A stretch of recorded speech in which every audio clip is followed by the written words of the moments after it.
दोस्तों, सबसे पहले सब्सक्राइब करें, नोटिफिकेशन बेल दबाएं और सबसे पहले वाली ऑप्शन ऑल करें, जिससे हमारी आने वाली नई वीडियो की नोटिफिकेशन आपको फ़ौरन मिल जाएगी। जय श्री राम भक्तों, सवालों की श्रृंखला में आप सबका स्वागत है। आज का प्रश्न है, भगवान विष्णु किस सागर में निवास करते हैं? अपने उत्तर वीडियो में कमेंट करके अवश्य दें। चलिए आज की कथा श्रवण करते हैं। आज की कथा है एक ब्राह्मण और 5 दुष्ट। आइए कथा श्रवण करें। दोस्तों, ये कथा भगवान श्री कृष्ण जी गरुड़ जी के अनुरोध पर सुना रहे थे। भगवान श्री कृष्ण जी ने कथा सुनानी शुरू की। प्राचीन काल में संतप्तक नामक विद्वान ब्राह्मण ने घोर तपस्या की। पाप मुक्त और निर्मल ज्ञान प्राप्ति के बाद वह वन में रहने लगा। उसने सोचा कि सारा जीवन तपस्या में बीत गया, मैंने तो कभी तीर्थ यात्रा की ही नहीं, इसके बिना तो जीवन अधूरा है। इस विचार से वह तीर्थ के दर्शन को चल पड़ा। वह कभी अपने आश्रम या क्षेत्र से बाहर नहीं गया था, इसलिए मार्ग भूल गया। दोपहर हो गई। स्नान की इच्छा से वह सरोवर की खोज करता घने जंगल में पहुंच गया। वह इतना घना था कि उसमें पक्षियों तक के लिए भी मार्ग कठिन था। हिंसक जीव जंतु, पिशाचों और राक्षसों से भरा पड़ा था। वह वन, डरावने वन को देखकर वह भयभीत तो था, पर जल और फल की खोज में भीतर घुस गया। कुछ ही कदम चला था कि बरगद के वृक्ष की एक शाखा से लटकता शव दिखाई दिया। शव को 5 भयानक प्रेत बड़े विभत्स तरीके से खा रहे थे। प्रेत भी कुछ कम डरावने नहीं थे। प्रेतों के शरीर में हड्डी, धमनियां, चमड़ा ही शेष था। पेट पीठ में घुसा हुआ था। शव अभी ताजा ही लग रहा था। संतप्तक को तो जैसे काट मार गया। वह जड़वत खड़ा रहा। उसका दुर्भाग्य कि प्रेतों ने उसे देख लिया और उसकी ओर दौड़ पड़े। प्रेतों ने उसे पकड़ लिया और इस बात पर झगड़ने लगे कि इसे कौन खाएगा। एक प्रेत अचानक संतप्तक को लेकर आकाश में उड़ चला। दूसरे ने उसका पीछा किया। सहजता से हाथ आए ताजे भोजन को कोई छोड़ना नहीं चाहता था। संतप्तक को लेकर वे आकाश में चले गए, किंतु बरगद पर लटकता शव भी बहुत बासी नहीं था, इसलिए उसका शेष मांस खाने की भी उनकी इच्छा थी। प्रेत लटकते हुए शव के पास आए। उस शव को पैरों से बांधकर फिर आकाश में उड़ गए। भयभीत संतप्तक ने मेरा यानी श्री कृष्ण जी का स्मरण किया। वह स्थिति में भी निरंतर मेरी स्तुति करता रहा। प्रार्थना सुनकर मैं वहां पहुंच गया। मैं संतप्तक की सहायता करना ही चाहता था कि मुझे भी कुछ कौतूहल हुआ। मैं अब चुपचाप प्रेतों के पीछे चलने लगा कि आखिर वे चाहते क्या हैं। जब प्रेत सुमेर पर्वत के पास पहुंचे तो वहां मुझे मणिभद्र नाम का यक्ष मिला। मैंने मणिभद्र से कहा कि तुम रूप बदलने में प्रवीण हो। यक्षराज, इन प्रेतों की ऐसी प्रजाति बन जाओ जो इनसे बलवान हो, इन्हें परास्त कर सके, फिर इन्हें युद्ध की चुनौती देकर शव को ले भागो। मणिभद्र ने मेरे आदेश पर उन्हें युद्ध को ललकारा। प्रेतों ने पारियात्र पर्वत की सबसे ऊंची चोटी पर ब्राह्मण को उतारा, फिर पलटकर मणिभद्र की ओर आए। उन्होंने मणिभद्र को चारों ओर से घेर लिया, पर यक्षराज तब तक अदृश्य हो गया। प्रेतों ने उसे बहुत ढूंढा, पर वह ना मिला। वह मेरा कहा कार्य कर चुका था। 5 प्रेत वापस पर्वत की चोटी पर पहुंचे और ब्राह्मण को मारने लगे। मारना आरंभ ही किया था कि वहां मेरी उपस्थिति तथा संतप्तक के तप के प्रभाव से उन्हें पूर्व जन्म की स्मृति हो उठी। प्रेत रुक गए और ब्राह्मण की प्रदक्षिणा कर क्षमा मांगते हुए कहा, हे विप्रदेव, वृत्ति तो हमारी बड़ी और बुरी है, पर आप हमें क्षमा करें। प्रेत संतप्तक के पैरों में लौटकर तो कभी उसकी प्रदक्षिणा करके क्षमा मांगने लगे। ब्राह्मण को घोर आश्चर्य हुआ। उसने कहा, आप लोग कौन हैं? क्या मैं कोई सपना देख रहा हूँ या यह मेरे मन का भ्रम है? मैं कुछ भी समझ नहीं पा रहा हूँ। आप पहले तो मेरे साथ दुर्व्यवहार कर रहे थे, अचानक विनय भाव दर्शाने लगे। अचानक इस बदले व्यवहार का क्या कारण है? प्रेतों ने कहा, हम सब प्रेत हैं। पूर्व जन्म में अपने पापों के चलते हमें यह योनि भोगनी पड़ रही है। हमारे नाम प्रियोषित, शुचिमुख, शीघ्र, रोधक और लेखक है। संतप्तक ने कहा, तुम्हारे नाम बड़े विचित्र हैं, ये निरर्थक तो नहीं हो सकते। इन नामों के पीछे कोई ना कोई कारण अवश्य है। मुझे इसका कारण और रहस्य बताओ। प्रेतों ने कहा कि हे पाप रहित ब्राह्मण श्रेष्ठ, आपके दर्शन से हम सभी निष्पाप हो गए, इसलिए हमें हमारे पूर्व जन्मों की स्मृति हो आई है। हम अपने पूर्व जन्मों के अपने कुकृत्यों और अपने विचित्र नामों का रहस्य आपको अवश्य बताएंगे। प्रेतों ने बारी बारी से बताना आरंभ किया। सबसे पहले प्रेषित बोला, आप विद्वान हैं, अतः यह तो जानते ही हैं कि प्रेषित यानी बासी भोजन को कहते हैं। मैंने श्राद्ध के समय एक ब्राह्मण का अपने घर न्योता दिया था। ब्राह्मण बहुत वृद्ध था। मार्ग में धीरे धीरे चलने के कारण कुछ विलंब से मेरे घर पहुंचा। मुझे सुबह से ही भूख लग रही थी। मैं अपनी भूख को सह नहीं पाया। मैंने ना तो ब्राह्मण की प्रतीक्षा की, ना ही कोई श्राद्ध कार्य किया। भूख से बेचैन होकर मैंने श्राद्ध हेतु बने भोजन को चुपके से खा लिया। विलंब से पहुंचे ब्राह्मण के लिए कुछ भी नहीं बचा था। मैंने चालाकी से प्रेषित यानी बासी भोजन उसे खिला दिया। जानबूझकर किए इसी पाप से मुझे इस प्रेत योनि की प्राप्ति हुई। ब्राह्मण को प्रेषित भोजन देने के कारण मेरा यह नाम पड़ा। दूसरा प्रेत शुचिमुख बोला, मैं उस समय एक बलिष्ठ क्षत्रिय युवक था।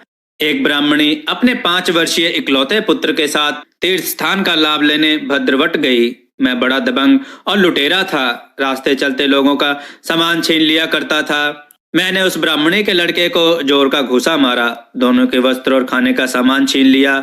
सर पर वार से चकराया लड़का अपनी माता से लेकर जल पीने लगा तो मैंने डपट दिया। भयानक डपट सुनकर वह बालक भय से बुरी तरह सहम गया। मैंने उसका जल पात्र उससे छीन लिया। उसमें थोड़ा सा ही जल बचा हुआ था। सारा जल मैंने ही पी लिया। इस तरह डर और प्यास से व्याकुल उस बालक की कुछ ही देर में मृत्यु हो गई। अपनी आंखों के सामने अपने प्यारे पुत्र को दम तोड़ते देख उसकी मां ने भी पास के कुएं में कूदकर जान दे दी। हे ब्राह्मण श्रेष्ठ, इस पाप से मैं प्रेत बना। इस पाप के चलते पहाड़ जैसा शरीर होने पर भी मेरा मुख सुई की नोक के बराबर ही है। छीन छपट कर भोजन आसानी से प्राप्त कर लेता हूँ, पर सुई के छेद जैसे मुख से उसको खाने में असमर्थ हूँ। भूख से व्याकुल बालक का भोजन छीनकर मैंने उसका मुख बंद कर दिया था। इससे मेरा मुख सुई के नोक जैसा हुआ और मुझे शुचिमुख कहते हैं। अब शीघ्र बोला, मैं तो एक धनवान वैश्य था। कारोबार के लिए देश परदेश की यात्रा करता ही रहता था। एक बार अपने एक घनिष्ठ मित्र के साथ व्यापार करने दूसरे देश को गया। दुर्भाग्य से इस यात्रा में व्यवसाय मेरे मन के अनुसार नहीं हुआ। हर जगह घाटा ही हुआ। स्थिति ऐसे भी आई कि मेरा धन समाप्त हो चुका था। मेरे मित्र के पास बहुत धन था। मेरे मन में उस धन के लिए लोभ आ गया। एक बार हम दोनों नाव से एक नदी के स्थान से दूसरे स्थान को जा रहे थे।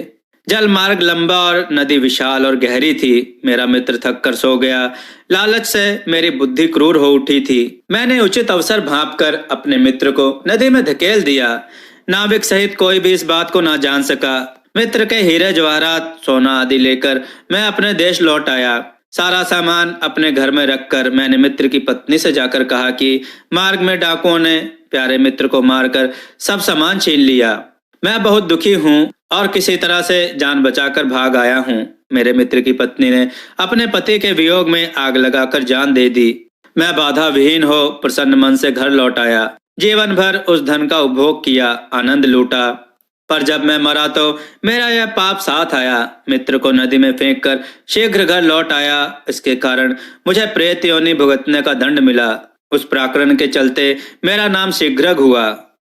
रोधक बोला, हे विप्रवर, मैं शूद्र जाति का था।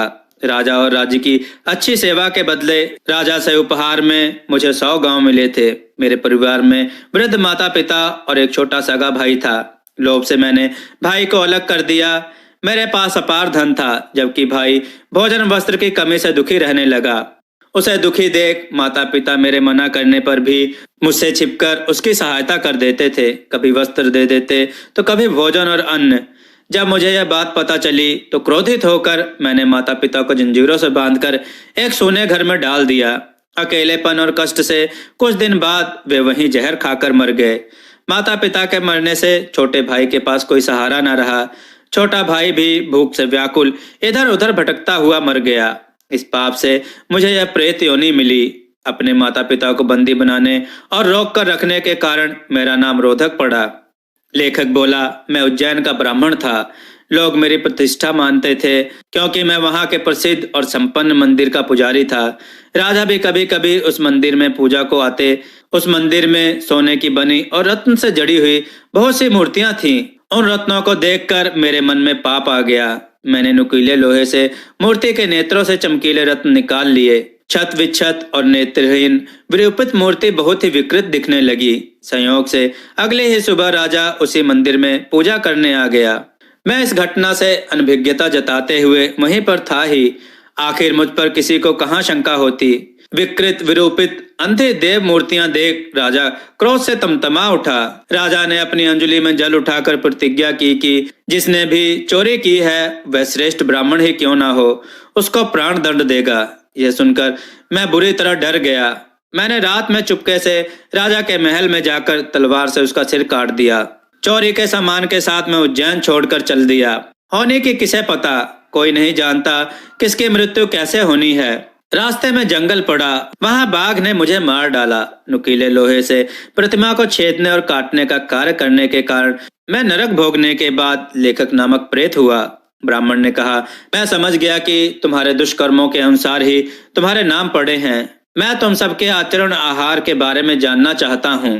प्रेतों ने बताया कि जिस घर में श्राद्ध तर्पण भक्ति पूजा नहीं होती और शौच अशुद्धि रहती है, हम उसके शरीर से मांस रक्त चूसकर उसे पीड़ित करते हैं। मांस खाना रक्त पीना ही हमारा आचरण है। मल और विभिन्न अभक्ष वस्तुएं ही हमारा भोजन है। हम सब अज्ञानी, तामसी और मंद बुद्धि हैं। जाने कैसे अचानक ही हमें अपने पूर्व जन्म की स्मृति हो आई।